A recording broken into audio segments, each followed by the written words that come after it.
مگر آج دیکھ لیں اللہ کا احسان ہے، پیغمبر علیہ الصلوۃ والسلام نے کہا کہ اپنے دوپٹے اپنی اوڑھنیوں کو سنبھال کے لیجئے۔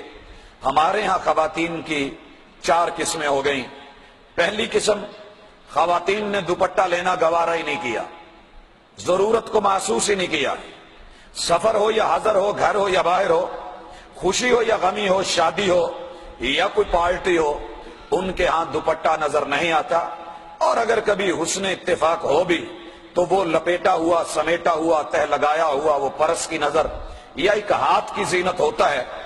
دوسرے نمبر پہ ہماری مائیں بہنیں، پیغمبر کی بیٹیاں وہ ہیں جو لیتی تو ہیں مگر جہاں لینے کا حق تھا وہاں نہیں، کندھے کے اوپر ایک سائیڈ پہ ڈال کر کے یوں آ رہی ہوتی ہیں، جیسا کہ کبھی پنجاب کا بدماش سلطان راہی اپنے ایک سائیڈ پہ پرنا ڈال کر کے مارکیٹ میں چل رہا ہوتا تھا، تو وہ منظر ہمیں آج دکھتا ہے۔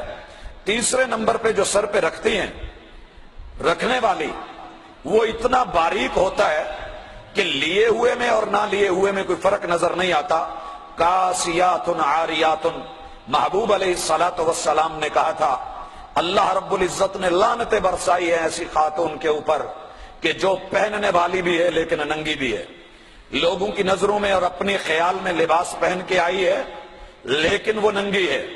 اور چوتھی قسم کہ جو لے رہی ہیں ان کا ڈیزائن یہ ہے، کسی مجلس میں ہوں، کسی سفر میں ہوں، حضر میں ہوں، کسی بھی مقام پہ ہوں، پبلک پوائنٹ پہ ہوں، سر پہ ایک مرتبہ لیں گی، پھر جھٹکا دے کے اس کو اتاریں گی، پھر اس کو سر پہ لیں گی، پھر جھٹکا دیں گے، اتاریں گے۔ تو یہ کھیل، یہ سلسلہ، یہ لوگوں کی توجہ کو اپنی طرف مبذول کرانا، کہنے والے نے کیا خوبصورت کہا تھا، سنبھلتا نہیں جن سے سر کا دوپٹہ، سنبھلتا نہیں جن سے سر کا دوپٹہ، سنبھالیں گی کیا وہ کلیجہ کسی کا۔ آج ایک دوپٹہ نہیں سنبھل رہا، کل ایک فیملی سنبھالنی ہے، ایک خاندان سنبھالنا ہے، ایک قبیلہ اور ایک قوم کو سنبھالنا ہے، ایک نئی نسل اور ایک نئی جیل کو سنبھالنا ہے، تو یہ کیسے سنبھال پائے گی؟ ہمارا معاشرہ جو ہے کچھ ایسی عکاسی کر رہا ہے۔ اور بھائیو، پیغمبر نے کہا تھا اس چیز کے اندر ہم مرد بھی شریک، عورتیں بھی شریک۔ یہ دن ہمیں کیوں دیکھنا پڑا؟ دنیا نے سب سے پہلے جس بند کو توڑا وہ بند حیا کا بند تھا، وہ رکاوٹ حیا کی رکاوٹ تھی۔ پیغمبر علیہ الصلوۃ والسلام نے کہا تھا لوگو اذا ذهب الحیا، حیا کو رخصت نہ ہونے دینا، حیا کو سنبھال کے رکھنا، حیا کو اپنے کنٹرول میں رکھنا۔ اذا ذهب الحیاء فاصنع ما تشاء، جب حیا جاتا رہا تو پیچھے کوئی رکاوٹیں نہیں رہ جائیں گی، جو دل میں آئے انسان وہ کرے گا۔ دیکھیے شیطان نے وَزُيِّنَ لِلنَّاسِ حُبُّ الشَّهَوَاتِ مِنَ النِّسَاءِ، یہ سب سے پہلی محبت جس کو مزین کیا، یہ عورتوں کی شہوات اور اس کی محبت۔ اور دوسری طرف عورت کو اس نے کیا کیا؟ ذوق تبرج دیا، ذوق خود نمائی دیا، ذوق حسن دیا، ذوق آرائش اور زیبائش دیا۔